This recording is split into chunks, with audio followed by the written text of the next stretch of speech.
el mes que estamos celebrando, que sería el mes del Sagrado Corazón de Jesús.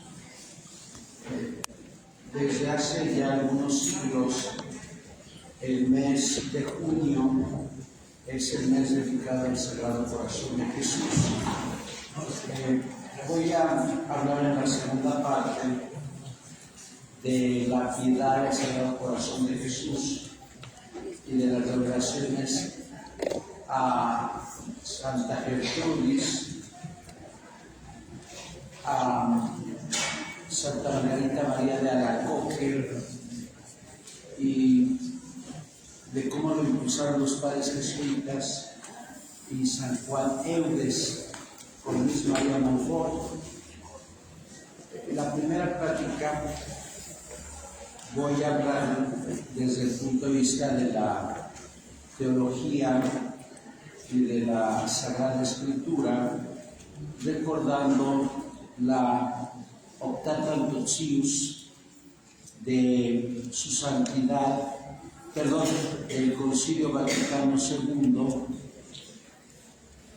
donde se afirma que el alma de la teología es la Sagrada Escritura. Por tanto, cuando se habla de la piedad, si la piedad no está inserta en la Sagrada Escritura, puede ser una piedad falsa. La Sagrada Escritura tiene que ser la base de toda piedad o de culto que se le debe a Dios, a la Virgen María y a los santos. Y quiero empezar con la apreciación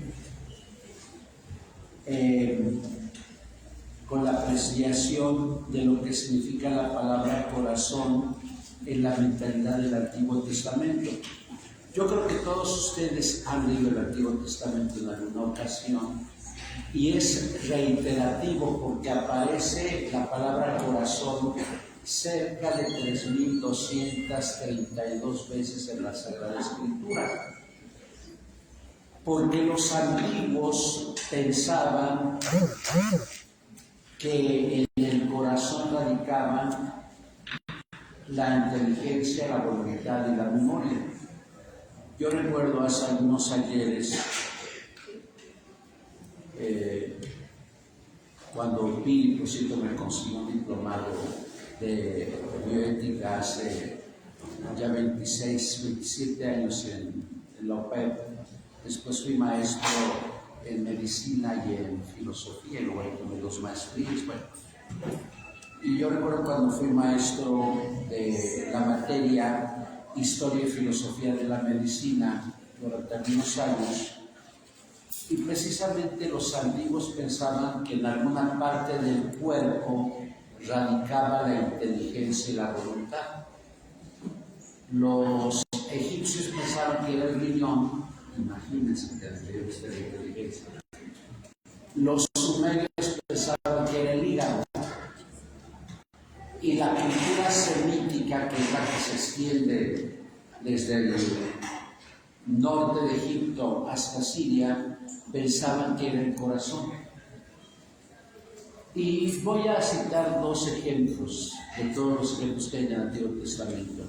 Si recuerdan el Salmo 50, que la tradición veterotestamentaria atribuyó a David cuando el profeta Natán le descubrió su pecado de que había tenido relaciones con Betsabé y había matado a Urías. ¿Cuál es la expresión del orante? Crea en mí, Señor, un corazón puro, renuévame por dentro con espíritu firme. Es decir, cuando dice crea en mí un corazón, está diciendo cambia mi mente y cambia mi corazón, mi voluntad, perdón.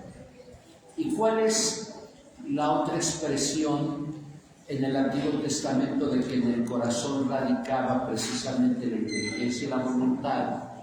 Ahí deben de anotar el capítulo 36 del profeta Ezequiel. Para ustedes de sobra es conocido porque ¿qué es lo que dice el profeta Ezequiel en la profecía de los huesos secos? Os daré un corazón de carne, infundiré mi espíritu con espíritu firme. Bueno, entonces él pensaba en todo el Antiguo Testamento que en el corazón radicaba el pensamiento y la voluntad. Ahora, eso es Antiguo Testamento. Ahora, ¿cómo lo cristalizamos en el Nuevo Testamento? Y para eso voy a utilizar 3 citas bíblicas hoy. La primera es el capítulo 13 del Evangelio de Juan. Y ustedes saben que el Evangelio juánico, a diferencia de Mateo, Marcos y Lucas, no habla de la institución pascual. ¿Por qué? Porque en el capítulo 6 está la teología eucarística desde el versículo 51 hasta el versículo 58.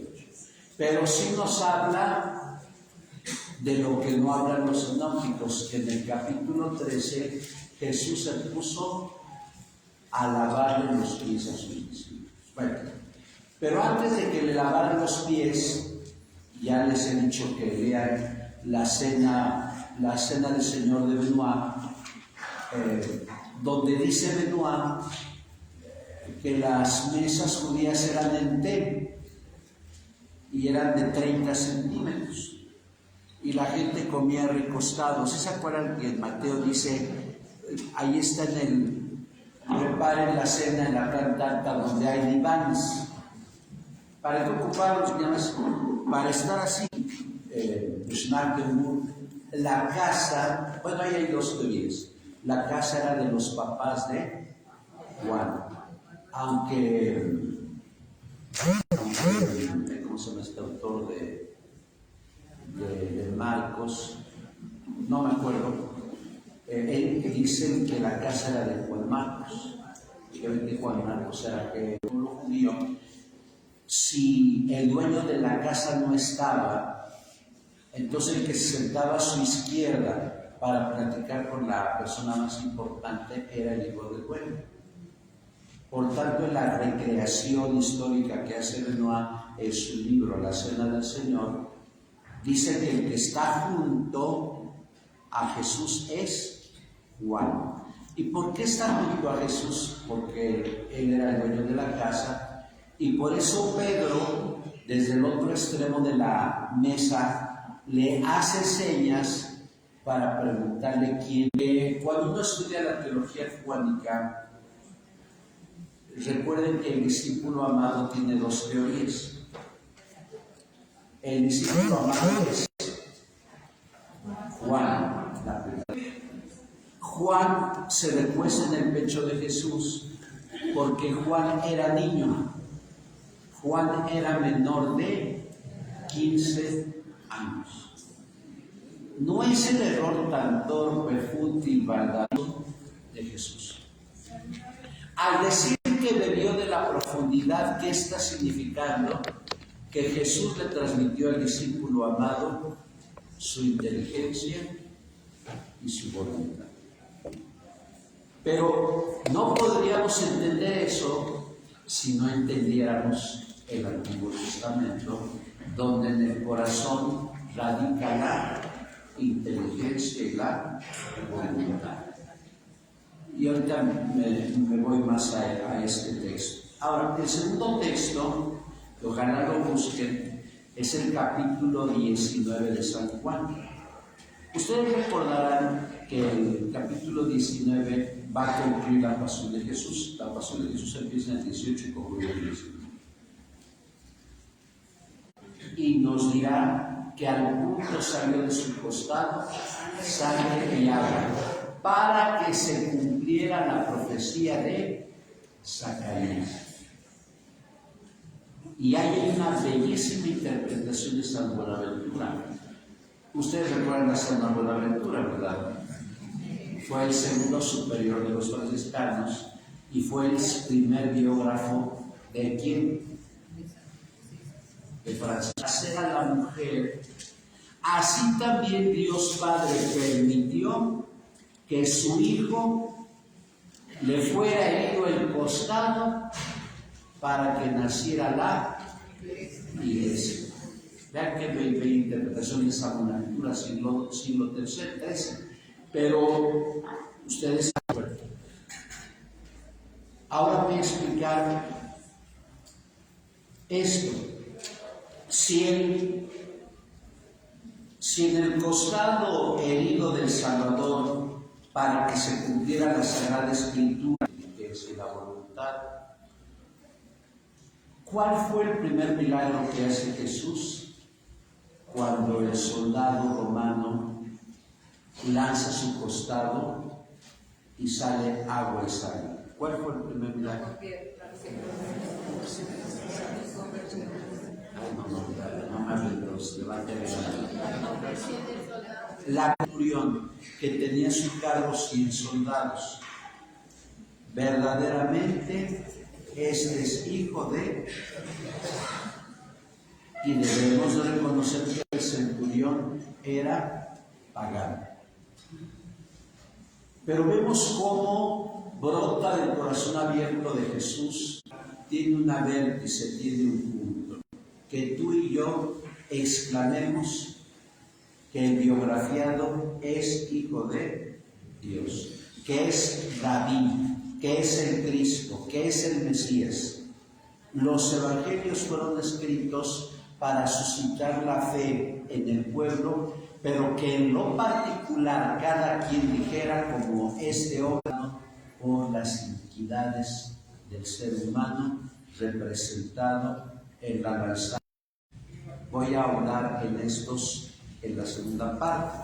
Y el tercero, ese sí lo voy a leer porque no me lo sé de memoria, es Mateo capítulo 11, versículos 28 al 30, que ustedes saben. Aquí está. Venid a mí todos los que estáis fatigados y sobrecargados, y yo os daré descanso. Tomad sobre vosotros mi yugo y aprended de mí, que soy manso y humilde de corazón,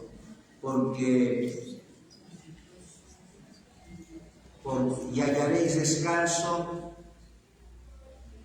para vuestras almas, porque mi yugo es suave y mi carga ligera.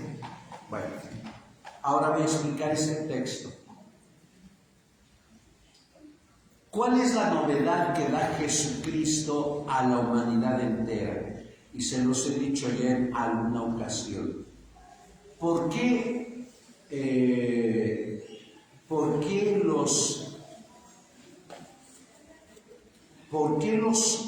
Imperio Romano, las masas del Imperio Romano, por qué creyeron en el Salvador? ¿Cuál fue la novedad? Las dos novedades, recuerden Mateo capítulo 22. Acuérdense cuando un doctor de la ley le pregunta a Jesús: Maestro, ¿cuál es el mandamiento más grande de la ley? Y él resume dos: Deuteronomio 6:5 y Levítico 19:18. ¿Qué dice Deuteronomio 6:5? Amarás al Señor tu Dios con todo tu corazón, con toda tu alma, con toda tu mente y con todas tus fuerzas. Y Levítico 19:18, y amarás a tu prójimo como a ti mismo. Esa es la novedad. ¿En quién creían los romanos en el siglo I? En dioses paganos. A César Augusto le hicieron dios, a Tiberio, a Calígula, a Claudio y a Nerón los hicieron dioses. Pero los dioses paganos se hacían la guerra, eran indiferentes a los hombres y mataban a los hombres. Cuando el cristianismo del siglo I le dice al pueblo: Dios te ama y tú lo tienes que ver como papá, porque Dios te ha dado lo mejor, te ha dado a su Hijo. Pues yo creo que esta novedad cayó bien al Imperio Romano y por eso creyeron en el cristianismo. Pero no solamente eso, sino que le gritaron a voz en cuello: todos los demás son tus hermanos. y con tu hermano no debes de portarte mal. Y no debe de haber esclavos. Recuerda la carta a Filemón. Bueno, eso es lo que la nueva ley. ¿Cuál era la antigua ley? El Decálogo. Éxodo capítulo 20 o Deuteronomio capítulo 6. ¿Y cómo consideraban los rabinos la ley? Lo dijo aquí Jesús. Los rabinos consideraban la ley como yugo y como carga. Así la definían. Yugo y carga. Por eso dice Jesús, se ve que está pensando en otra cosa. ¿Qué es lo que dice Jesús? Ya no veo Dios mío. Tomad sobre vosotros mi yugo y hallarán descanso, porque mi yugo es suave y mi carga ligera. Acuérdense del concilio de Jerusalén, Hechos de los Apóstoles capítulo 15. ¿Qué es lo que dice Santiago y Pedro sobre la ley?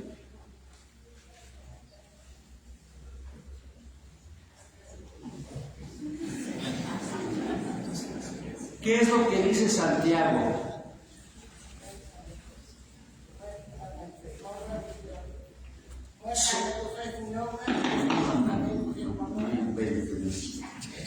Dice Santiago y Pedro, ni nuestros padres ni nosotros cumplimos la ley.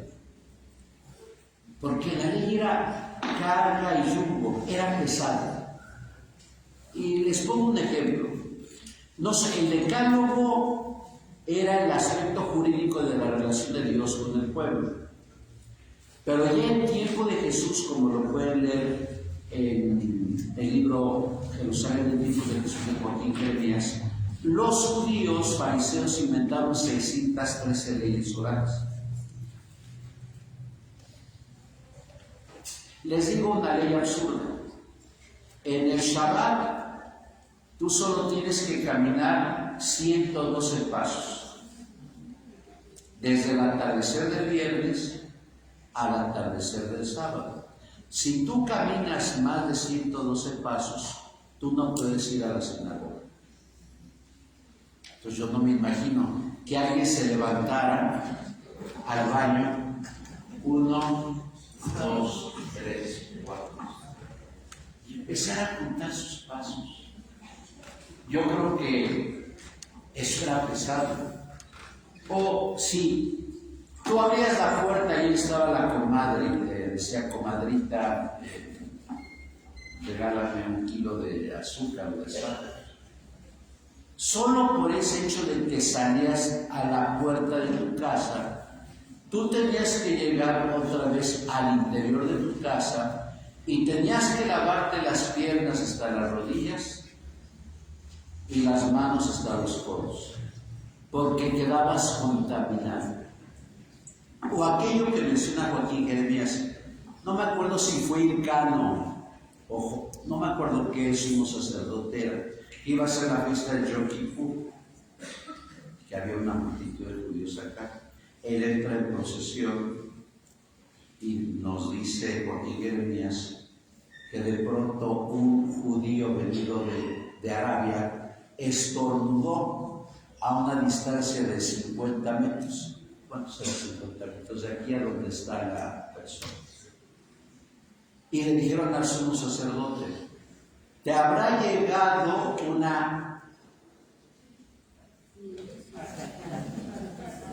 yo ni sé, bueno, te habrá llegado pero ¿cómo se llama? Algo, una partícula del estornudo. Por tanto, ya estás impuro. Y si estás impuro, tú no puedes presidir la fiesta de Yom Kippur. Pues ya es algo que nosotros no podíamos ni tocarnos ni abrazarnos. Esa era la ley judía, que era yugo y que era carga. Recuerden el concilio de Jerusalén, Hechos de los Apóstoles capítulo 15, el discurso de Santiago y Pedro, ni nuestros padres ni nosotros hemos respetado la ley. Ahora, esta invitación que nos hace Jesús no es una invitación a quedarnos clavados con Él en la cruz. No.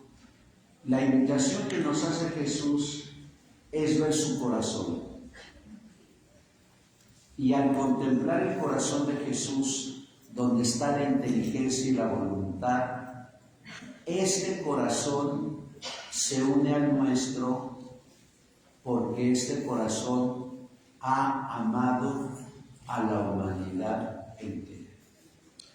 Por tanto, ya no va a ser la perspectiva de la ley por la ley, sino que tú vas a cambiar el concepto de la ley por el nuevo concepto de la ley, que será el amor. Y cuando una persona ama, ya no hay peso, ya no hay yugo, ya no hay carga, porque el amor aligera todo. Y nosotros podemos pensar, ustedes, muchas de ustedes son mamás y otros son papás. Ustedes, queridos papás, se han hecho ancianos, se han hecho un poquito grandes. Y yo en realidad yo no sé cómo sean sus hijos. Yo espero que tengan buenos hijos.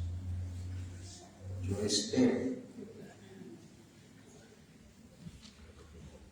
espero que sean buenos hijos. Ayer que me llevaba una persona a una cena, ahí por el ISSSTE, vimos a un señor que apenas sí podía caminar, como de 80 años. Apenas sí podía caminar vendiendo, no recuerdo que estaba vendiendo. Y le dije a esta persona que este señor no tendrá hijos. O recuerda que el otro señor, no sé si ya se murió porque no ha ido por la, es la 2, sí, es la 2, que había un viejito ya mayor que vendía periódicos, no sé si lo han visto, entonces no sé si todavía viva. Dicen que sus hijos lo explotan vendiendo periódicos. Pero yo me pregunto, ¿qué no tendrán hijos? ¿O quieren seguir trabajando? ¿O sus hijos serán ingratos? Porque yo creo que cuando una persona es mayor, pues ya tienen que descansar. Es como dice el padre Almazán en sus chistes con agua bendita, cuando instituyó Jesús a los canónigos, cuando les dijo vengan y descansen un poco, y ahí los canónigos descansan siempre. Pero yo no sé cómo sean sus hijos. Yo no sé si tengan hijos buenos o hijos medio adeveestados o hijos malos, pero pues yo creo que ustedes a estas alturas del partido, aunque tengan algún hijo negativo, yo creo que ustedes nunca se han arrepentido de haberlos amado. Como si ustedes me preguntaran a mi padre, ya va a cumplir 33 años de ordenado, ¿valió la pena renunciar a todo por personas que no son ni de su familia? ¿Quién aligera la carga? A través de la vivencia de amor. Pero ¿cómo se logra este cometido? Como lo dice Jesús en el capítulo 22 de Mateo. Si nosotros nos sentimos amados por Cristo y nosotros lo amamos, entonces podemos amar a los demás. Pero el primer presupuesto, como lo dice Teresa de Ávila en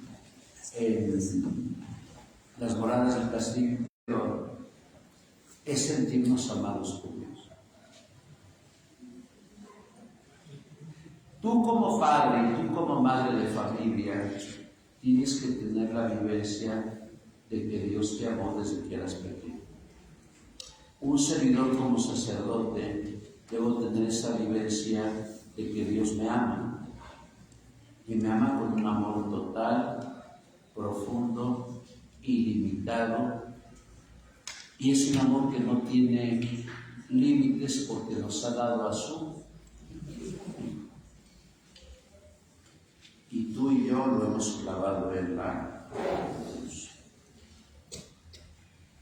Porque aunque el acontecimiento de salvación aconteció hace 1996 años, quien viva en el año 2030, aunque lo han pasado 3 años, no sé por qué, se van a cumplir 2000 años de que Cristo padeció, murió y resucitó. Pero yo creo que nuestras actitudes diarias a veces no son las que debería ser un buen cristiano. Por eso la primera invitación que nos hace Jesús: vengan a mí todos los que están fatigados y sobrecargados. Por ahí había una edición, que por cierto ya se prohibió, que era una Biblia ecuménica, que por ahí tener dos de esas Biblias que se llamaban Dios habla hoy, pero después se prohibió porque había muchos errores gramaticales. Dios siempre está en nuestra búsqueda. Nosotros somos, como decía el Papa Francisco, que de gloria esté, nosotros somos los que nos cansamos de buscar. Esta invitación es para todos porque Jesús nos está diciendo: ven tú a mí que estás cansado y sobrecargado. Pues yo creo que muchos de nosotros, cuando ha llegado la edad en nuestra vida, a veces no tenemos ganas ni de levantarnos. O cuando estamos, o muchos de ustedes cuando estaban enfermos y tenían 3, 4, 5 hijos, estaba prohibido que mamá se enfermara. Porque aunque tenías 38, 39 de temperatura, tú te levantabas. Y así con esa temperatura llevabas a tus hijos al colegio, porque nadie se preocupaba de ti. Pero ¿quién se preocupaba de ti? Se preocupaba Dios de ti. Claro, hoy en esta intolerancia de la cultura woke se afirma ahora que no digamos que la mujer es sacrificada, pero en realidad sí es sacrificada. El hombre a veces sí tiene derecho a enfermarse y no va al trabajo, pero la mujer no tiene ese derecho. Pero también hay hombres admirables que aún enfermos iban a trabajar por amor a los hijos. Y esa es la palabra clave que hoy nos está enseñando el Señor a vivir. Jesús está siempre presente con nosotros, pero nosotros tenemos que buscarlo. La invitación es para todos. ¿Cómo lo buscamos? Hoy, concretamente, nos levantamos, desayunamos, nos arreglamos un poco y venimos acá, porque es una invitación que nos hace Jesús. El día domingo y lunes que los vi, algunos de ustedes, no a todos, por cierto, tendremos que poner en su reporte a ustedes, en la misa. Me sacaron algunas fotos y hasta me aplaudieron. Yo les dije a los ministros: el homenaje no es a mi estado Víctor, sáquense por los compromisos. Pero ¿por qué fueron? Porque es una invitación que hace Jesús. ¿Por qué van a la misa dominical? Porque es una invitación que nos hace Jesús. ¿Por qué nosotros en la noche ante nuestro crucifijo rezamos? Porque es una invitación que nos hace Jesús. ¿Por qué nos acercamos a la confesión y a la comunión? Porque es una invitación que nos hace Jesús. Ven tú a mí. ¿Por qué vamos una vez a la semana a visitar enfermos? Porque es una invitación que nos hace Jesús. O como decía Santa Conchita Hermida Cuervo, es Jesús que visita a otro Jesús. Ya canonicé a Conchita, uno está en el cielo ahí contándole chistes a San Pedro, que lástima que no le grabé a Conchita Hermida, era buenísima para los chistes de Jorge Falcón. Bueno, no, es que era graciosa, yo no sé por qué no le grabamos sus chistes a Conchita, y no todos tienen la gracia para contar chistes. Bueno, ven tú a mí. Por tanto, lo primero que tenemos que vencer es la indiferencia ante Jesús. Jesús nos invita a todos. Recuerden Juan capítulo 3, ¿se acuerdan de Juan capítulo 3? El que me diga ganar $1. ¿Qué dice Juan 3? Mirad que estoy tocando a la puerta. Si alguien me abre, entraré en su casa, cenaré con él y él conmigo. Todos los días, las 24 horas del día, Jesús toca a nuestra puerta. Jesús se clava en nosotros como el amigo, como el amor de los amores. Jesús nos llama todos los días a la conversión. Jesús nos llama a un seguimiento radical. Jesús nos llama a conocerlo y amarlo. No desconfiemos del amor de Jesús, no desconfiemos de su amor, aunque nos vaya mal, aunque no tengamos trabajo, aunque haya penurias económicas, aunque estemos enfermos de algún cáncer. Porque el tentador, dice San Pedro en su primera carta, anda como león rugiente buscando a quien devorar. ¿Y cómo nos devora el tentador? Ante estas expresiones: Dios no me hace caso, Dios no me escucha, Dios se ha olvidado de mí. Y yo he escuchado tristemente de algunos ministros estas expresiones. Yo he escuchado tristemente de algunos del Instituto de Teología estas expresiones. Yo he escuchado de algunos fieles de San Judas Tadeo estas expresiones. Máxime cuando muere un ser querido o cuando tenemos una enfermedad. Porque es una realidad, queridos hermanos, que todos nos vamos a morir. Se va a morir hasta tu suegra, imagínate. ¿Y cuándo, Padre? O sea, todos nos vamos a ir. Por eso hay que aprovecharnos en el buen sentido. Por eso hay que decir: te amo, mamá, te amo, amada esposa. Y aunque no tienes la figura ya de María Victoria, pero que ya te volviste chachita, bueno, pero así te amo. Pero decirlo ahora que todavía vivimos, decirle a mamá y a papá: te quiero, decirle a los suegros: necesito de ti. Esa es la revolución que cambió el Imperio Romano. Dice Chesterton, en el siglo I, el cristianismo le gritó al Imperio Romano: haz caridad. Porque el signo más alentador de un cristiano es el amor.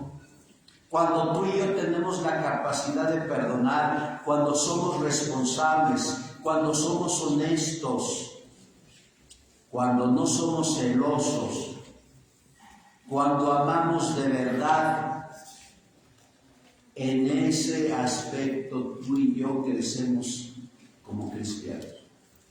Porque imagínense, ¿de qué nos serviría la misa si seguimos odiando? ¿De qué nos serviría confesarnos si guardamos rencor? ¿De qué serviría comulgar si tenemos odios profundos en el alma? No sirve de nada. Tú y yo tenemos que dar testimonio, un testimonio certero y claro, que cada uno se sienta inundado por el amor de Dios y que nosotros demostremos este amor a los demás. No con palabras fingidas, como si fuéramos actores de cine como Fernando Soler o Sarita García, sino con palabras que brotan de tu interior, de nuestro corazón, del corazón que se sabe amado por Dios y del corazón, como dice Teresa de Ávila, del que se sabe amante de Dios. Y claro, no seremos amantes bandidos, como dice Miguel José. El único amante bandido fue el ladrón que se robó el paraíso al final de su vida, después de una vida tan horrible. Pero tú y yo estamos llamados a eso.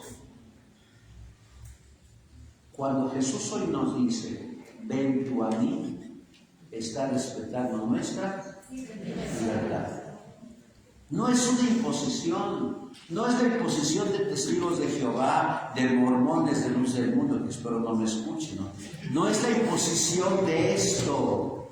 Tú vienes en libertad acá, tú vas a misa en libertad, tú comulgas en libertad, tú lees la Biblia en libertad, al igual que yo.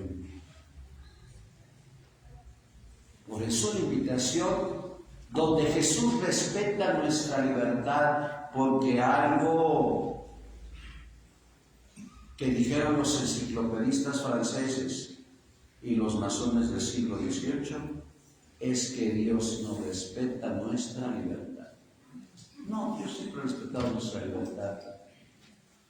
Porque de todas las religiones, bueno, que son pocas religiones, 3, de todas las religiones, la que más respeta nuestra libertad es la religión católica. Dios nos da tiempos para arrepentirnos, si es que queremos arrepentir. Si no nos queremos arrepentir, es cosa nuestra. Por eso la invitación que nos hace Jesús, ven tú a mí que estás cansado y agobiado por la carga. ¿A qué carga se refiere Jesús?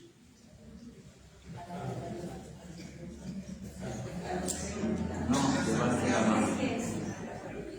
No, no entendemos. Cuando el ser humano no ama, es una carga. Cuando amamos, la carga se hace ligera y el yugo no se hace pesado. Y por eso Jesús nos dice, tal vez uno de nosotros no ame lo suficiente. Tal vez uno de nosotros odie. Y yo puedo trabajarme de este estrado tan limpio. Bueno, e ir a sus lugares, aunque usted no lo crea, pero como ya me duele mucho la rodilla y decir, con la cara que tienes, tú tienes odios en tu corazón. Hay padres que la cara no me la puedo cambiar, pero tu expresión denota que no te llevas bien con tu hijo, o con tu esposo, o con tu cuñado. ¿Y cómo supo, padre? Pues es una intuición que me dio Dios. Por eso Jesús nos está diciendo, ven tú a mí, respeto tu libertad, pero sin mí nada puedes hacer, aunque domines esta cosa, aunque dominemos inteligencia artificial. Sin Jesús no podemos hacer nada. Decía Juan Pablo II, retomando a San Agustín, el hombre no puede entenderse sin Dios. Nosotros no nos podemos entender sin Dios. Ven tú a mí, que estás cansado porque no amas. Ven tú a mí porque Tu carga es terrible porque no hemos perdonado de corazón. Ven tú a mí porque estás guardando rencor en tu vida. Si ustedes recuerdan, esas caricaturas me gustaba el perro Snoopy, más cuando era todo gordito y narigón, estaba en su casita de perro. Bueno, pero había un personaje que se llamaba Linus, ¿sí se acuerdan? Y que se enojaba cuando le quitaban la frazada, ¿se acuerdan? ¿Qué representaba esa frazada? Sus egoísmos, sus rencores y sus odios. ¿Cómo lo representa la película La Misión? ¿Sí se acuerdan de La Misión? Cuando un hermano mata a otro hermano por estar con su mujer. ¿Sí se acuerdan? Bueno, algún día había La Misión. Y un padre jesuita le dice: te voy a poner una penitencia. Cruzando el río, ¿cómo se llama el río que está en el sur del continente americano? Amazonas. Vas a llevar tu armadura. ¿Saben cuánto pesaba esa armadura en aquel tiempo?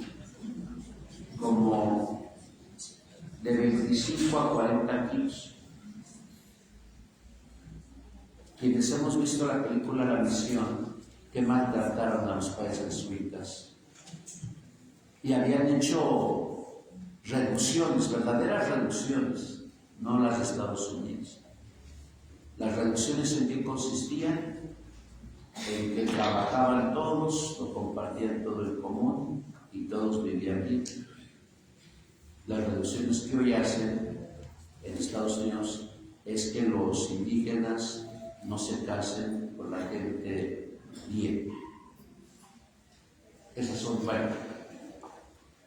Y se acuerdan que aquel hombre está sudando, ya está cansado, flaco y sin ilusiones. ¿Y en qué momento el padre jesuita saca su lanza y le quita la carga cuando le dice: tu pecado ha sido perdonado?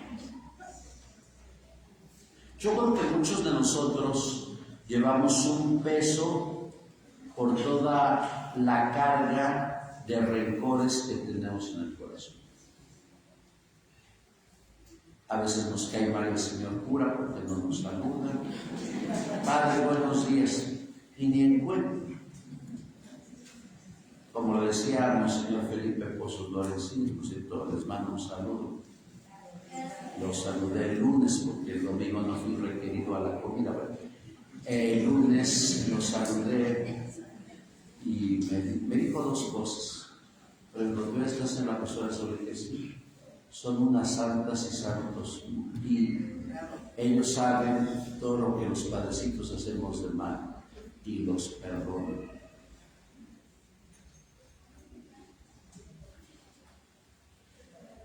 Muchos de nosotros llevamos cargas emotivas desde la infancia, porque tal vez papá nos gritó, tal vez nos golpeó, y hay varios de nosotros, como me pasa esta bonita hasta de hoy en la catedral cuando confieso: Ave María Purísima, sin pecado concebida. ¿Cuándo te confesaste por última vez? Hace 2 años, hace un mes. Padre, corría el año de 1940, cuando mi madre me golpeó sin justificación y le guardo rencor. Ay, me gustaría sacar. Pues sí, hombres y mujeres que siguen alentados por el rencor a alguien. O lo que pasa en los hospitales: Ave María Purísima, sin pecado concebida. ¿Hace cuántos años te confesaste? Hace 10, 20, 30, 40. El primer pecado que me dice, en un 94.9%, y no me refiero a la estación de la época que quedó de Grupo Oro, los 70 lo malbarataron. Bueno, un rencor contra mamá, contra papá, contra el suegro, contra la suegra, contra el esposo, contra la esposa. Y guardar esos rencores hasta la muerte, no. o algo que es propio de los sacerdotes. Perdón lo que voy a decir, el rencor, el odio, la envidia sacerdotal.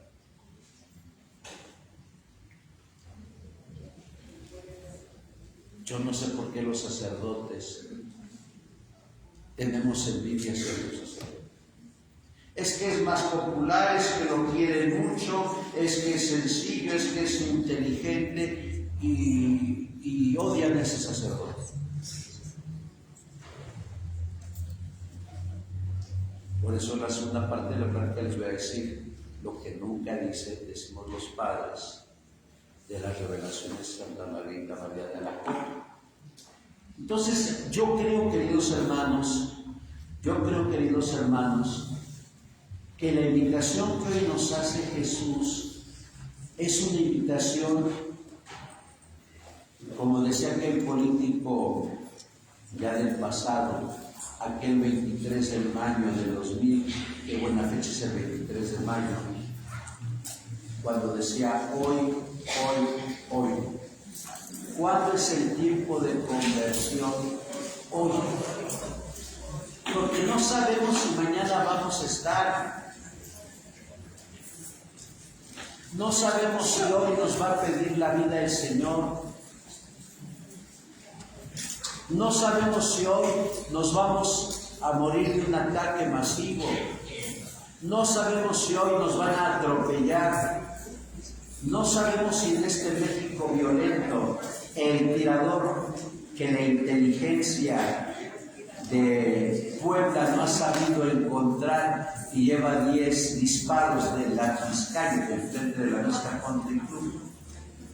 Porque no sabemos qué es lo que nos va a pasar. No lleguemos al hospital lleno de rencores, de odios, de enojos.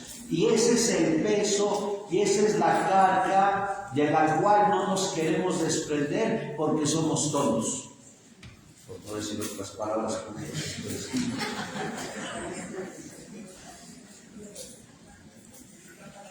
por eso la invitación que nos hace Jesús: ven tú a mí que estás cansado y agobiado por la carga, porque no has sabido amar lo suficiente, porque no te has desprendido de tus egoísmos, porque no has sacado tus rencores, porque seguimos odiando y despreciando al otro.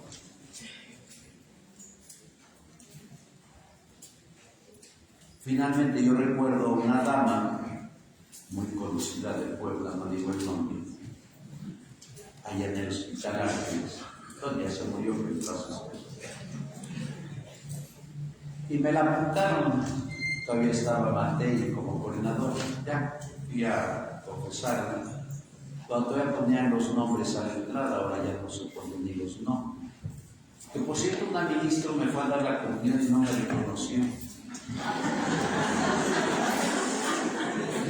Porque yo creo que ya envejecí, me decía una mujer en un restaurante. Fui al baño y me gritó una mujer, esposa de un notario: padre, ¿cómo está usted? Y dije: y ya me toma de la mano: ¿qué no se acuerda de mí? Le dije: no me acuerdo. Mi madre se lleva mucho con usted. Ah, es que su mamá era otra cosa, usted no.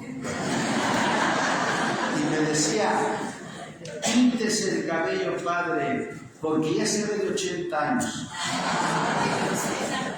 Yo le dije: no, pues tengo 82 años. Ay, que no me equivoqué. Bueno, confesé a esta mujer, Ave María Purísima, sin pecado concebido, en el hospital. ¿Cuándo se confesó por última vez? Hace 40 años. En ese momento me acordé de Gardel y Lepera: 20 años no es nada, que perdí la mirada. Qué hermoso es el tango y los dos. Lástima que hay gente tan horrible que no permite los dos. Yo iba mucho a los dos. Algún día me encontraba a sus cuñados allá en los dos. Bueno. Y ya me dijo porque 4 o 5 pecados. Tengo la virtud de que se me olvidan los pecados, gracias a Dios. Y ya.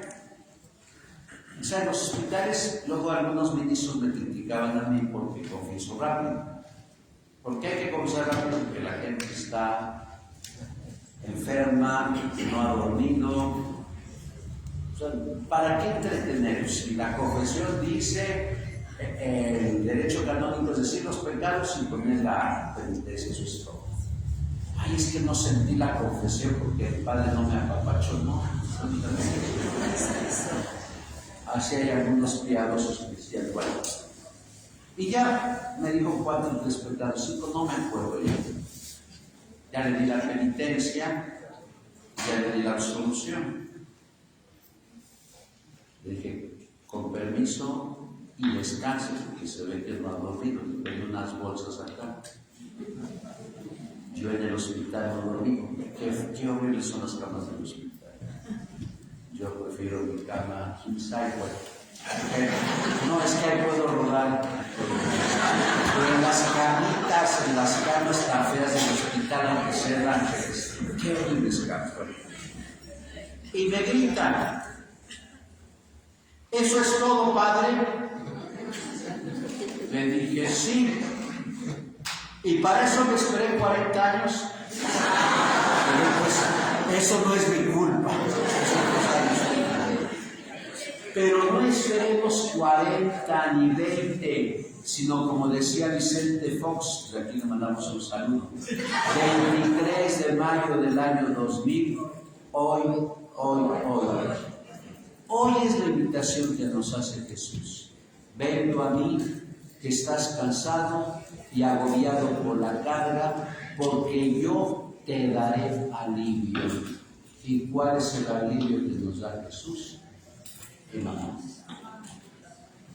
El amor, el verdadero amor, no el amor de cabaret, no el amor de antro, no el amor de amigos con derechos, no el amor de pornografía, no el amor de los amantes, no el amor LGTBIQ+, no.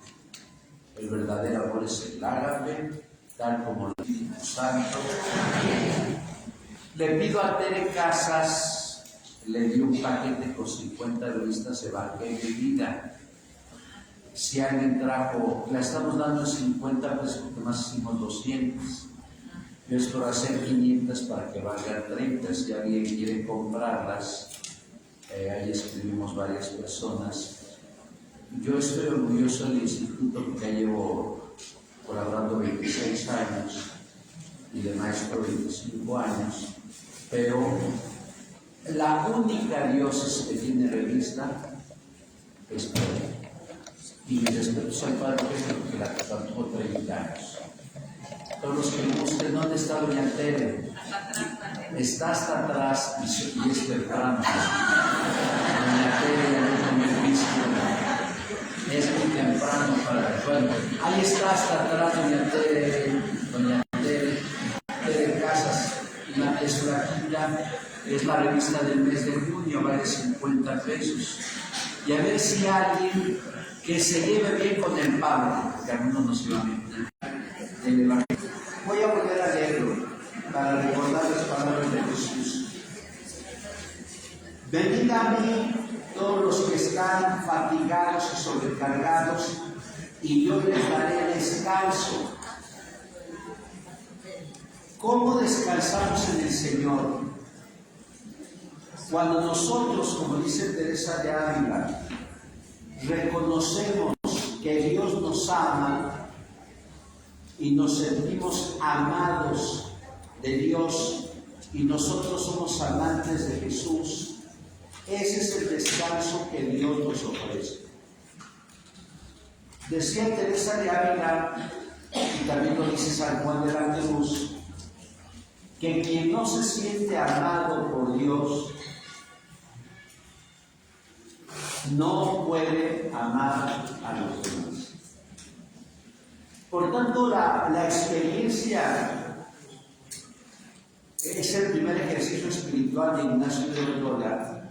La primera experiencia que pide Ignacio de Loyola en Manresa es pedirle a Dios que experimentemos el amor de Dios.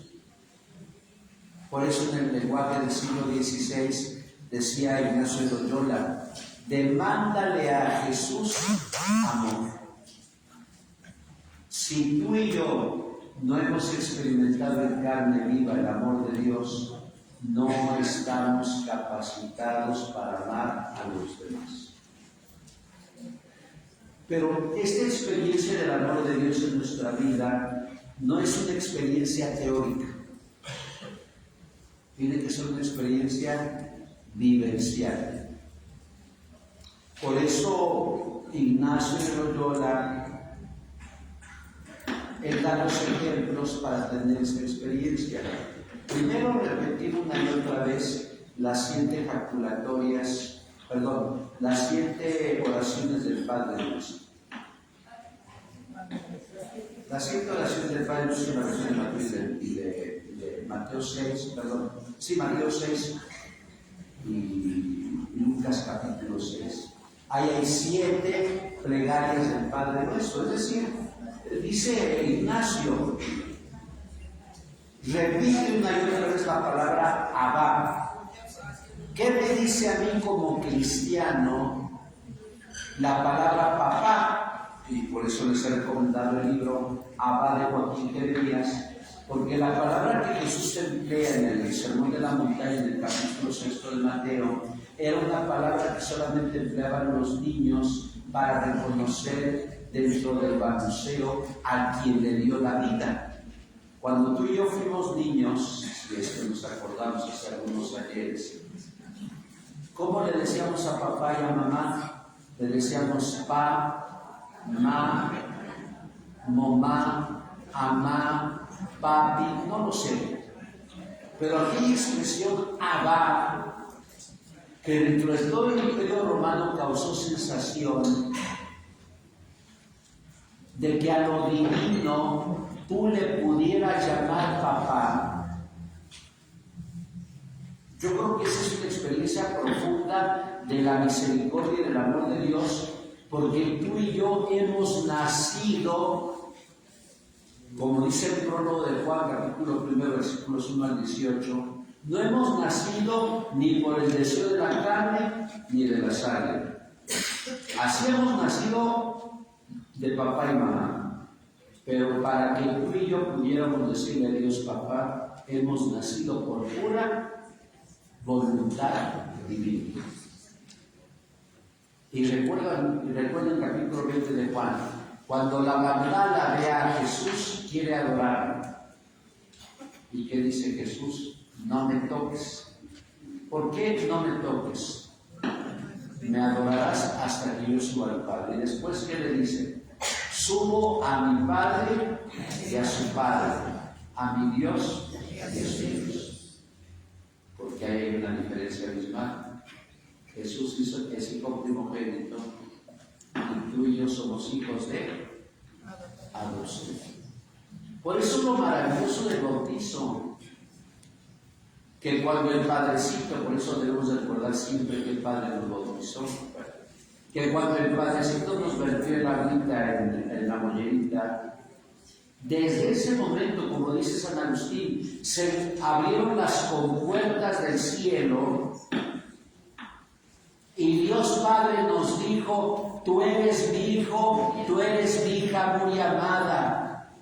Tú y yo somos hijos amados del Padre. Ninguno de nosotros tiene que sentirse excluido del amor de Dios, porque tú y yo valemos mucho. Porque el precio del rescate ha sido la sangre que derramó Cristo en la cruz. Ese ha sido el precio de nuestro rescate. Tú y yo valemos mucho. No nos sintamos excluidos. Todos valemos mucho y valemos más que $1, más que una libra esterlina.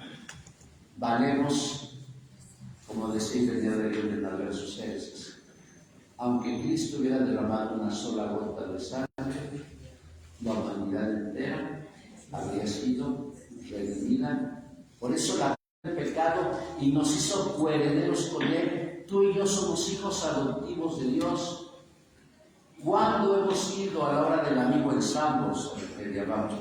¿Cuándo hemos ido a brindar con un licor 43 o un té de estafa? Yo fui formando. ¡Qué maravilloso! Somos vencedores, como decía aquel canto de Queen. Soy vencedor desde el principio, porque esa célula masculina de nuestro Santo Padre, que fueron millones, solo una fue la ganadora.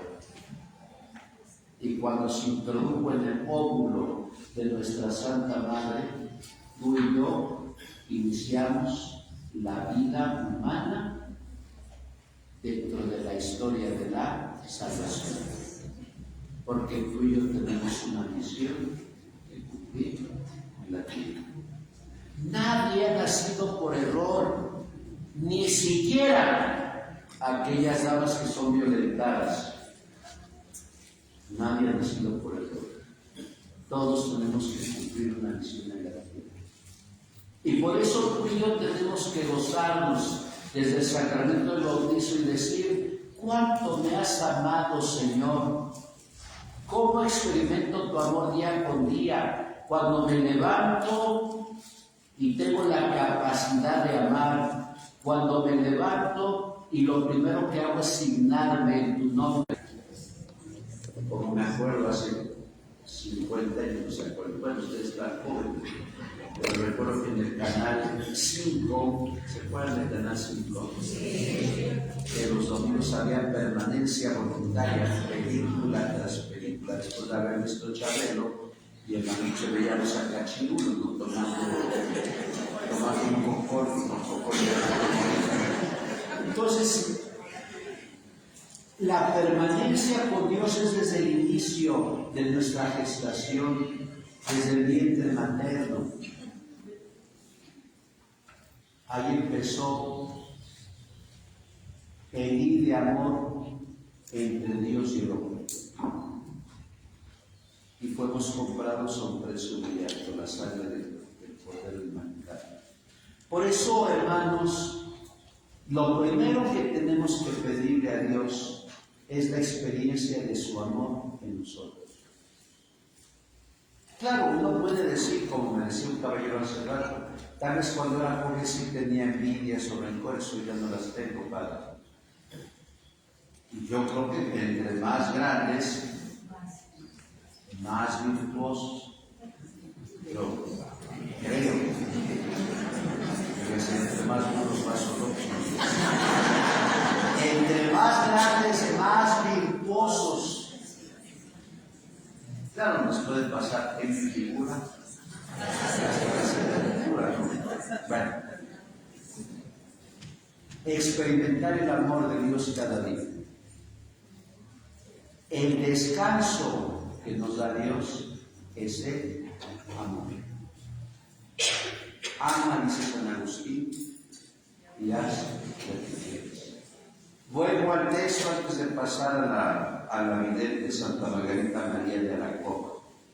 Continúo. Tomad sobre vosotros mi yugo y aprended de mí, que soy manso y humilde de corazón. ¿Qué significa tomar el yugo? Sencillo, tomar el amor de Dios. Insisto, y ya lo he dicho varias veces, si no experimentamos vivamente el amor de Dios, no estamos capacitados para amar a los demás. Pero esta vivencia del amor no es teórica. Porque ¿cuántos de nosotros podemos decir, Dios me ama, pero vivimos una soledad espantosa? ¿Cuántos de nosotros podemos decir, Dios me quiere, pero vivimos frustraciones horribles? Nos puede pasar como aquella poesía de Garrick, el comediante de Inglaterra que hacía reír a los demás, pero su vida estaba amargada. Esta experiencia del amor de Dios no es teórica. Esta experiencia es vivencial, existencial. ¿Cómo descubrimos esta experiencia del amor de Dios? A través de nuestras obras.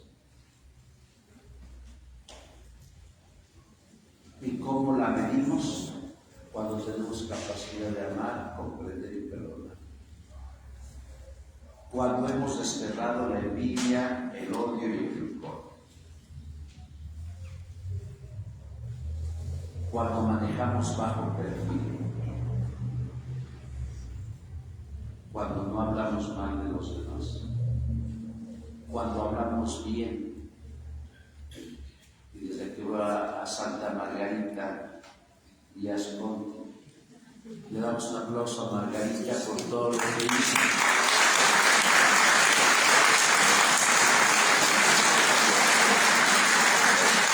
Y yo creo que algunos de ustedes deben de pedir perdón porque el día de la toma de ministerios no decimos, cuando estaba diciendo vamos a repartir los nombramientos. Yo creo que lo que hace Margarita es un trabajo de titanio. Yo le decía que ustedes son los que trabajan, yo no hago aquí nada. Yo soy pieza aquí en la pastoral, pero el trabajo que hace cada uno de ustedes es grandioso. El trabajo que algunos de ustedes hacen, visitando 2 enfermos por semana, visitando 5, dando la comunión, sobrellevando al señor cura párroco. Claro que los párrocos son maravillosos. Yo creo que tendríamos que estar dispuestos ya no a ver defectos de los demás, sino a ver lo bueno.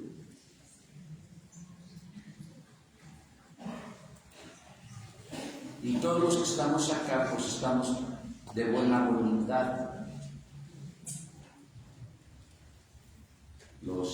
Las personas que me ayudan, me decía una dama, padre, ya tengo yo 87 años, ya busque sucesoras. Que no es mal, mejor me muero yo antes que ustedes, ¿no? Pero todos los que estamos aquí estamos de buena voluntad.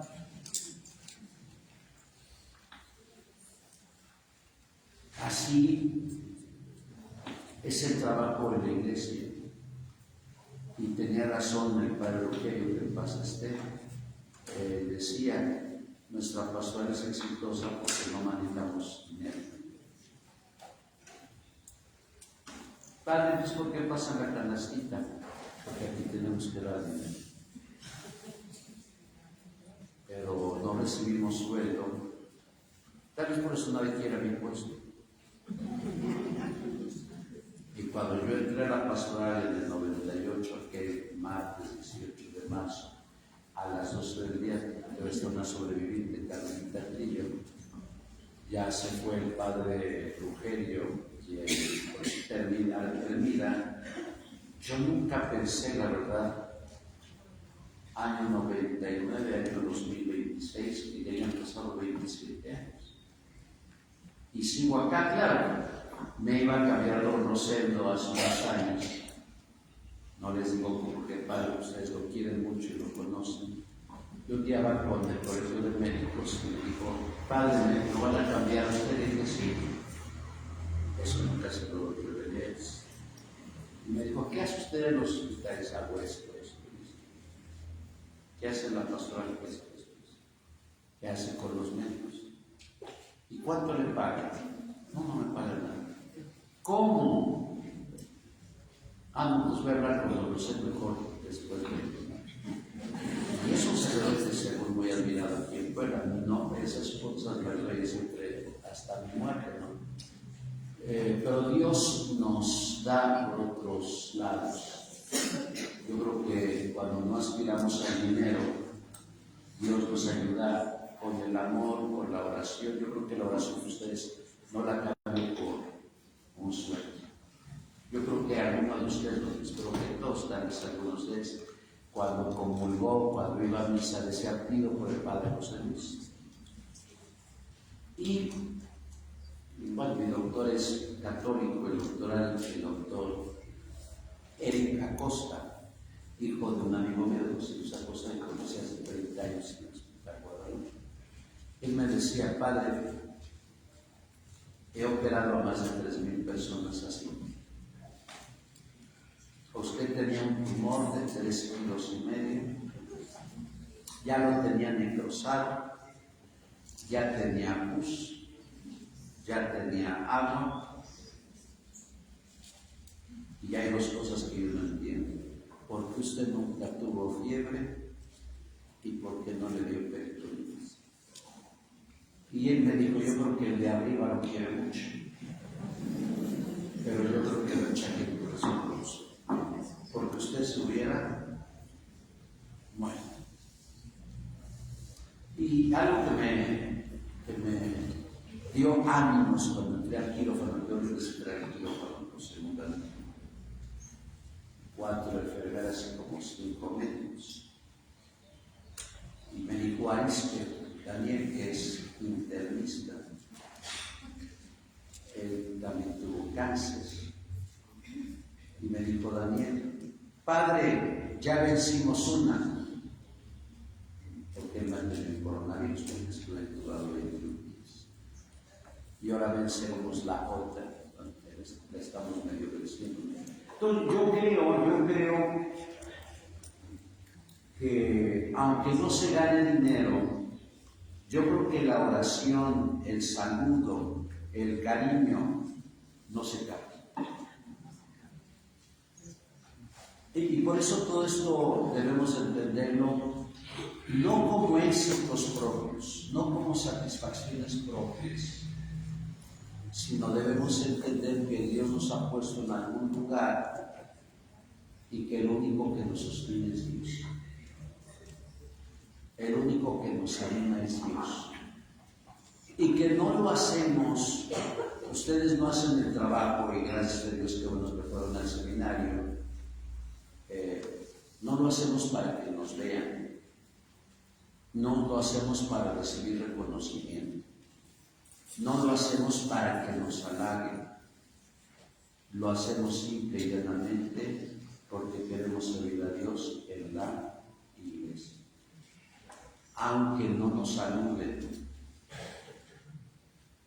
aunque a veces el padre nos maltrata, aunque a veces los hijos nos chantajean, no lo hacemos por el halago humano. Yo creo que el trabajo nuestro, como todos los trabajos en las pastorales del mundo, lo hacemos porque queremos corresponder al amor de Dios con un granito de arena. Porque ¿cuánto ha hecho Dios por nosotros? Yo creo que le quedamos debiendo a Dios.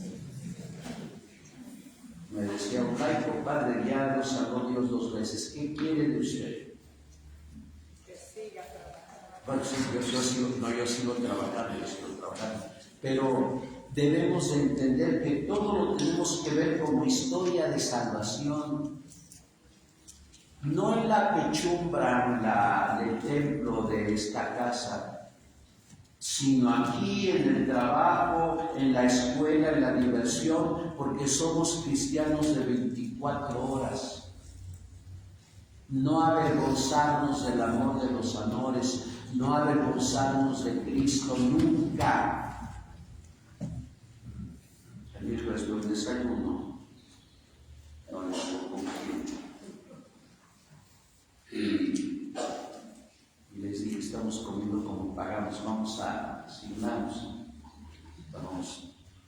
Y uno de los laicos nos dijo, ¿cómo está riéndose, Dios mío? Deberíamos esconder nuestros fracasos, nuestros defectos, pero signarnos, me escondo para que no me vean, por favor. Por eso yo siempre he dicho, luego me ponen aquí en el Facebook que soy ultra conservador, pero no soy ultra conservador, no. Que soy fanático, pero no te vería fanático. A Felicia Valencia le decían que era fanático y miren, es patrón de todos los obispos, ¿no? Pero nuestra fe no debe de caer. Nuestra fe, como decía el Papa León XIII, tiene que ser pública.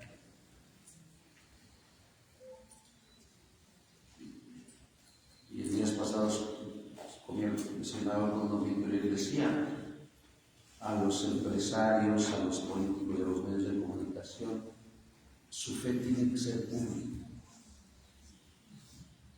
Porque cuántas decepciones encuentra el sacerdote y el obispo cuando casa, cuando bautiza, y esas personas se hacen públicas y esas personas niegan la fe. La visa, bueno, esa agenda la tenían desde el anterior sexenio, aprobar, liberalizar el aborto totalmente, pida por el ministro del Acordeón Espinosa, que está presentando un proyecto para que si una mamá no quiere a su hijo cuando nazca, le apliquen un inicio legal. Y la otra que están ya examinando es la eutanasia o el suicidio asistido. Y ayer escuchaba a los ministros del Acordeón que las mamás, los hermanos tienen el derecho de morir, porque esta humanidad no ha entendido milagros. Y hay vuelo de la Sagrada Escritura a la piedad. Miren, el 27 de septiembre del año 1673, en Francia, la hija primogénita de la Iglesia, desde que en Reims San Remigio bautizó a Clodovile y Clodoveo, qué hermosos nombres ponerles a esos niños, Clodoveo y Cleotilde. ¿Por qué Francia? ¿Y por qué a Santa Margarita? Porque a veces nosotros pensamos, y por ahí Margarita Díaz Conti ha de tener ese libro, yo ya lo perdí o lo presté y no me lo devolvieron, pero Margarita sacó algunas copias que se llaman Los Santos, cómo vivieron y cómo nos enseñaron a morir. Y la pobre de Margarita, golpeada por su familia, vengada por las religiosas, porque la consideraban loca, como a San Bernardita de su Miguel, que decía que estaba loca. Porque siempre cuando una persona destaca en la oración, aunque sea religiosa, las demás religiosas le tienen. Líbreme el Señor de algunos profetas, que no me escuchen las manos. Y el 27 de septiembre de 1673,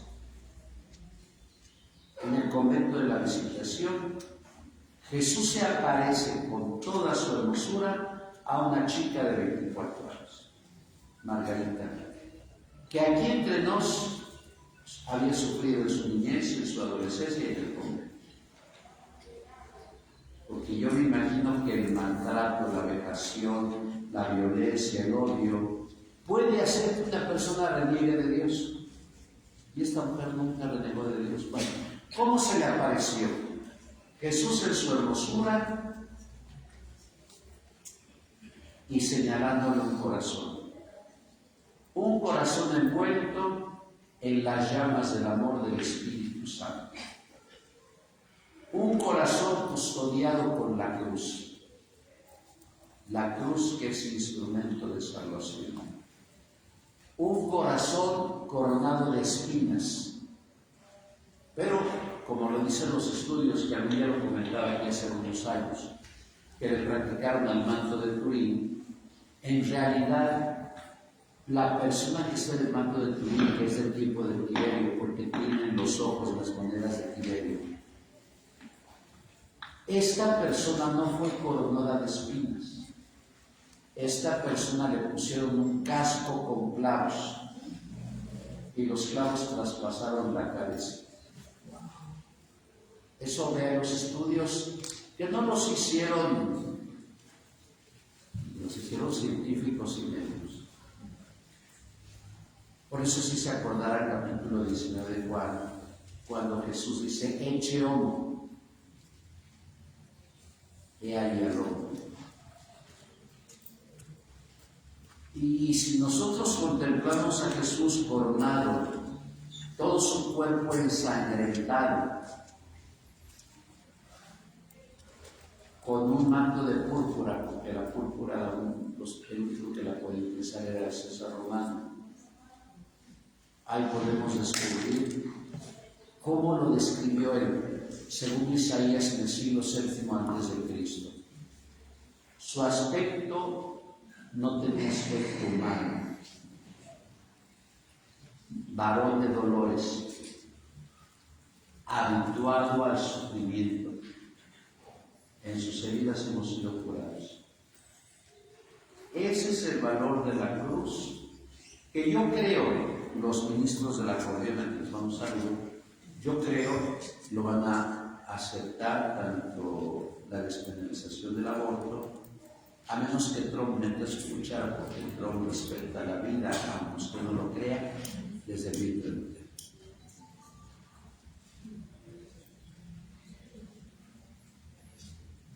Pero sí, yo creo que la eutanasia la van a aprobar y el suicidio asistido lo van a aprobar. ¿En qué consiste esto? Eutanasia, que el médico te aplique una solución para que te mueras. Y suicidio asistido, que el médico te dé la solución para que tú te la pongas. Porque este mundo no acepta la cruz ni el sufrimiento. Bueno, por eso está coronado de espinas. Este corazón que representa a la humanidad entera. El Sagrado Corazón se aparece en 4 ocasiones, de 1673 a 1675, a Santa Margarita María de la Copa. En la segunda aparición, que es en junio de 1674, de ahí viene la devoción: debes de comulgar 9 meses los primeros viernes de cada mes, y debes de adorar al Santísimo los jueves, no por ser jueves eucarístico. Le dice el Sagrado Corazón: tienes que hacer adoración para que me acompañes en el huerto de los olivos. Eso es lo que le transmite. Bueno, ¿cuándo viene el mayor pesar para Margarita? Porque Margarita sigue sufriendo mucho. En junio de 1675, en que el Papa Francisco escribió su encíclica sobre el divino amor del Sagrado Corazón, y decía estas palabras: mira, Margarita, este corazón que tanto amado al mundo y que ha recibido desprecios e ingratitudes. Pero los mayores desprecios que recibo son de las personas consagradas a mis heridas. ¿Y a quién se refiere el Sagrado Corazón? A sacerdotes y religiosos.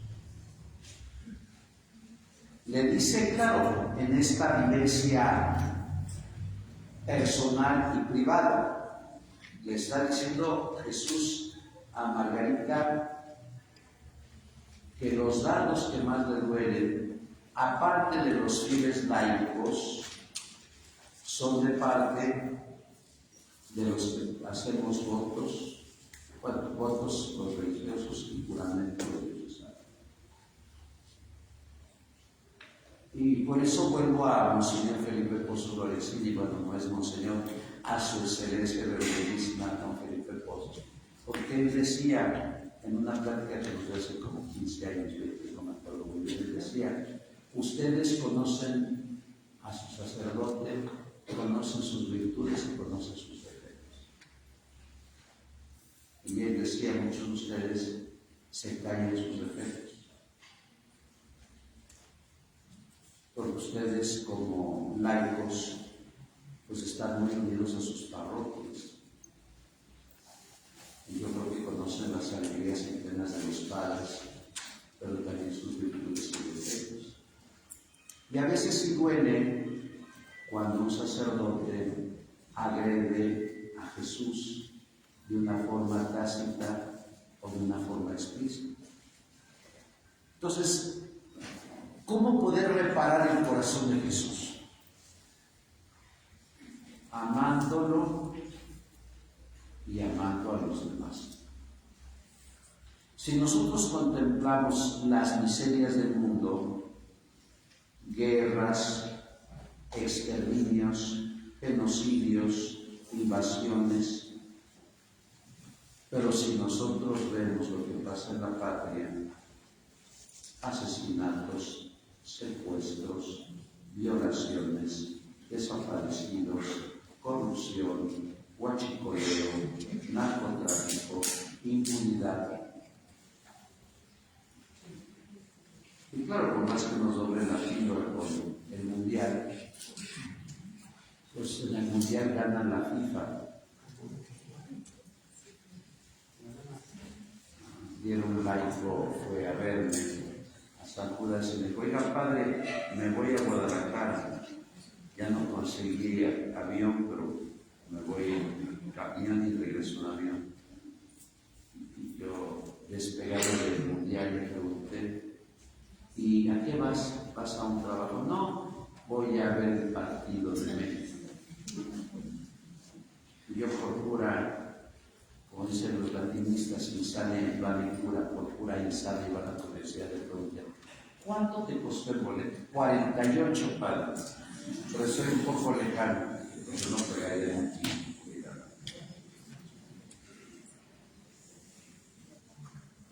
Qué bueno que la gente celebre su distractor entre tantos pesares en México.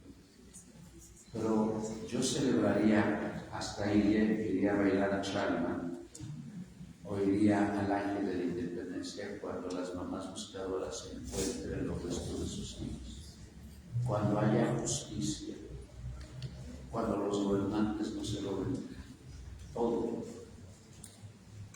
cuando los que ejecutan la ley la ejecuten imparcialmente, cuando haya salarios justos, cuando haya pensiones justas, cuando yo pueda salir a las 11 o 12 y no me pase nada, cuando yo deje de pagar un seguro privado, porque sé que el seguro social es un buen seguro. Pero no quiero parecer el Grinch de Navidad, pero ¿qué me da que gane alguien un partido?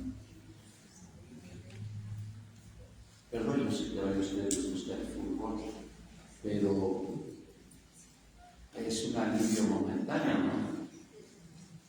Y claro, yo nunca había escuchado, ni en tiempo de don Gustavo Díaz Ordaz, que me pongo en pie, que no también no lo puedo presidentes de México, que lo han endemoniado con el 2 de octubre, ¿no?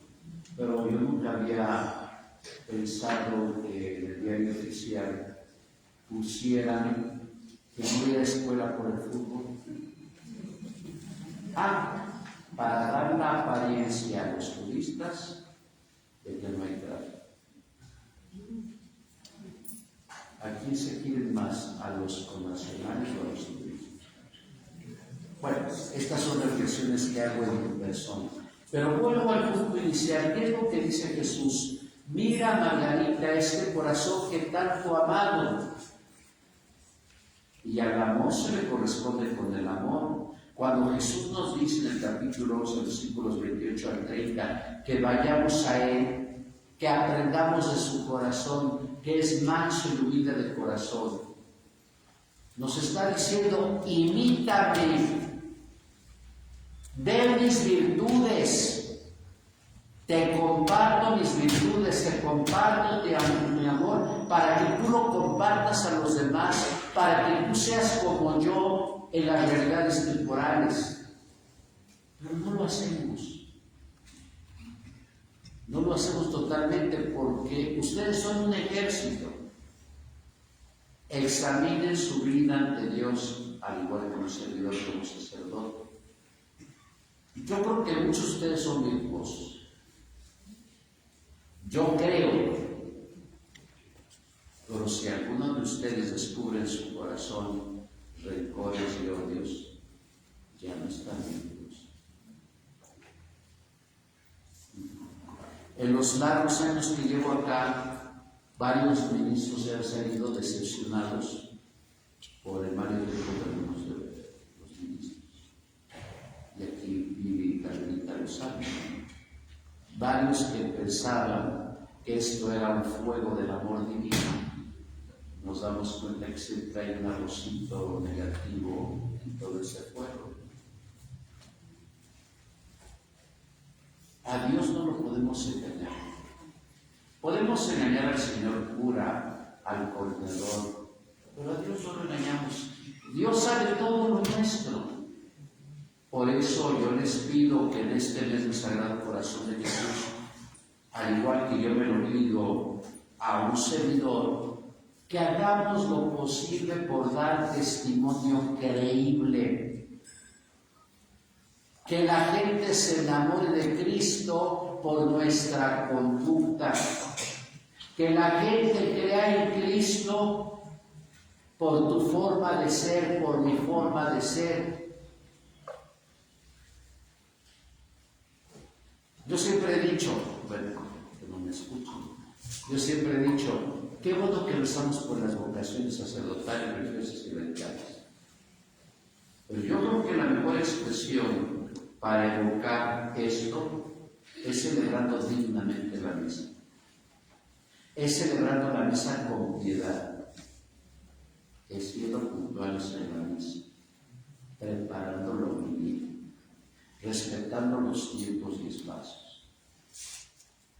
Lo mismo ustedes, queridos ministros, ustedes no son todólogos,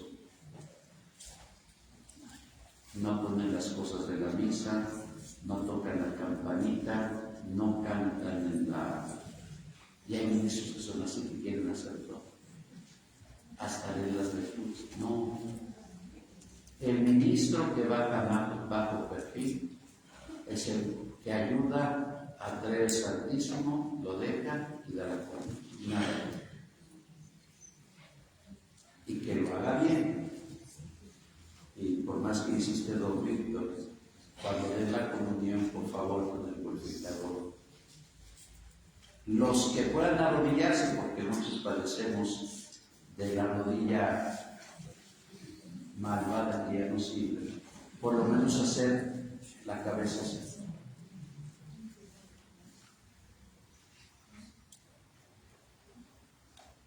Por lo menos.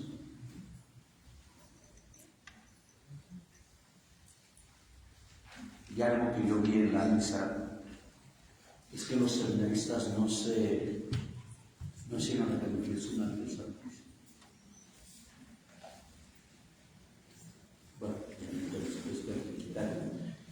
que los seminaristas hicieron la confesión. Al estar ven que la misa pusieron 24, no me acuerdo cuántos.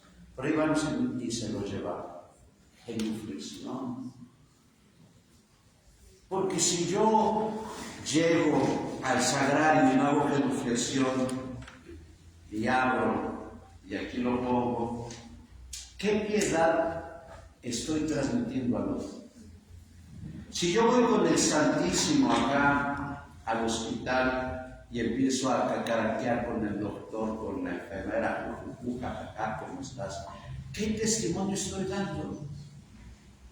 El testimonio del ministro llevar al Santísimo va mover bajo perfil, solo decir buenos días con permiso. Eso es todo. Porque está llevando al Señor. Que nuestra conducta sea coherente a quien estamos llevando. Y claro, no pelearnos en catedral, no pelearnos en el templo, porque no nos toque llevarlo al Señor.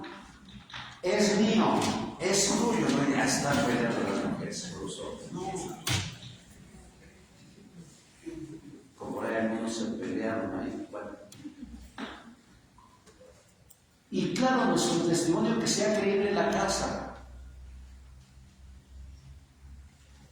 Porque de ahí vendrán las críticas de los hijos y de los nietos. Oye, abuela, ¿por qué eres tan grosera si eres ministro? Es mi forma de ser. Oye, mamá, ¿por qué si eres ministro? ¿Por qué le gritas tanto a mi papá? Es para que entiendan. Se parece hasta a alguien que conozco, no digo el nombre, que cuando le digo no hiciste esto, siempre tiene pretexto para todo. Se me olvidó, no me lo dijo, no me dio tiempo, siempre hay mediocridad. Yo tengo un organista, no digo el nombre con los que escucharon, que siempre llegaba tarde.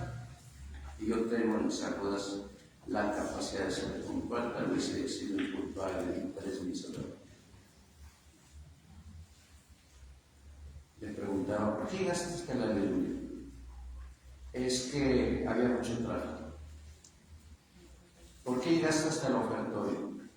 Es que había un accidente. ¿Por qué llegaste hasta el ofertorio? Es que no había agua en mi casa. Y yo sí le dije, perdóname, pero la mediocridad, los pretextos son para mediocres. ¿Por qué falló usted en sus exenios? La culpa la tuvo Calderón, la culpa la tuvo Hernán Cortés, la culpa la tuvo Cristóbal Colón. ¿Para qué nos conquistó? ¿Para qué nos descubrió? Dios mío, no, una mediocridad excesiva. ¿Por qué no asumimos nuestro papel y decimos, sí tuve la culpa, sí hice esto, sí dije esto?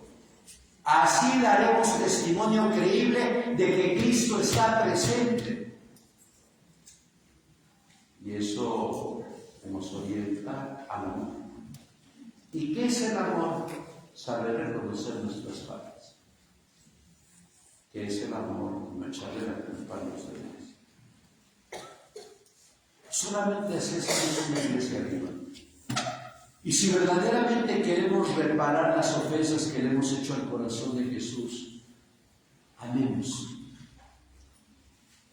Y yo sé que muchos de ustedes son santos porque son queridos en sus parroquias, son amados, son respetados porque ustedes viven profundamente el mundo. Y si algunos no lo viven, ¿por qué no lo hacemos como decía Fox, regresando a Fox? Hoy.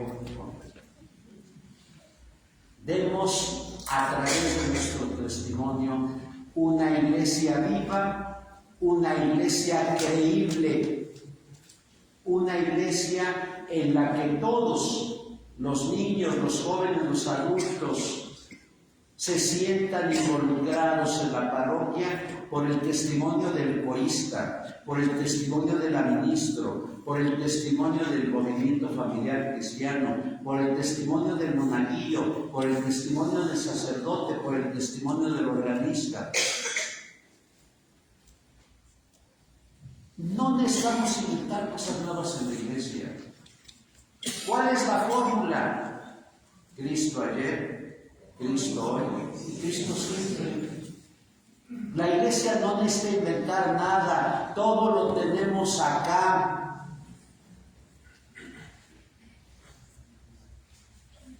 El problema es que no leemos esto. Mejor hay que leer al Sermón, Padre. Mejor hay que leer Conversaciones con Dios. Es que dice la palabra de Dios, es un libro bueno. Mejor Antonio de Melo, El canto de la rana.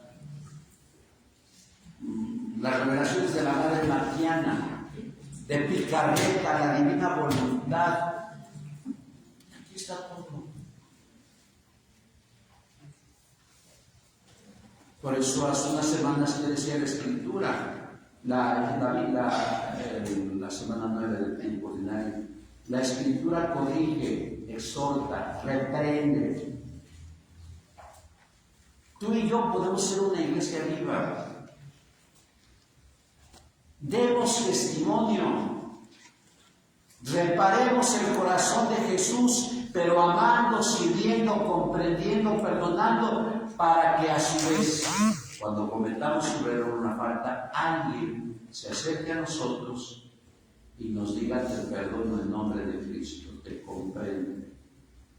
Esa es la pedagogía divina, pero la pedagogía divina tiene como base el amor. Reparando el corazón de Jesús, contemplando al crucificado, llevando un pañito y limpiando la sangre de Cristo, tratando de quitarle sus cruces. ¿De qué forma? Amando.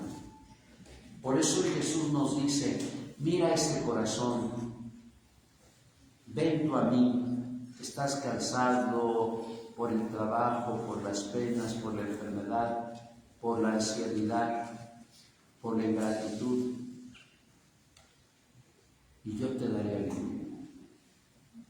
Y el alivio, finalmente, no es que Cristo solucione nuestros problemas, no es que ya no nos duelan las rodillas. El alivio es interior, y la satisfacción la veremos en nuestro rostro. Un rostro resplandeciente porque nos sabemos amados de Dios, somos amantes de Dios, pero también, en la medida de lo posible, amamos a los demás como somos, para que también ellos nos amen a nosotros. Y cuando Dios cierre nuestros ojos para este mundo, sea en el hospital, sea en la casa, sea en la calle, yo creo que la vivencia de verlo cara a cara, de contemplarlo, de que al decir de Pablo, he corrido bien a la meta, he luchado bien el combate, solamente merece una corona, que no es un Lamborghini, no es una casa en la vista con club, no es dinero, no, simplemente contemplar a mi Señor y verlo cara a cara. Así sea. En el nombre del Padre, del Hijo y del Espíritu Santo. Amén. Te damos gracias, Señor, por todos los beneficios que nos has concedido. Tú que vives y reinas por los siglos de los siglos. Amén. El Señor esté con vosotros. Y con tu espíritu. Y la bendición de Dios Todopoderoso, Padre, Hijo y Espíritu Santo, descienda sobre ustedes.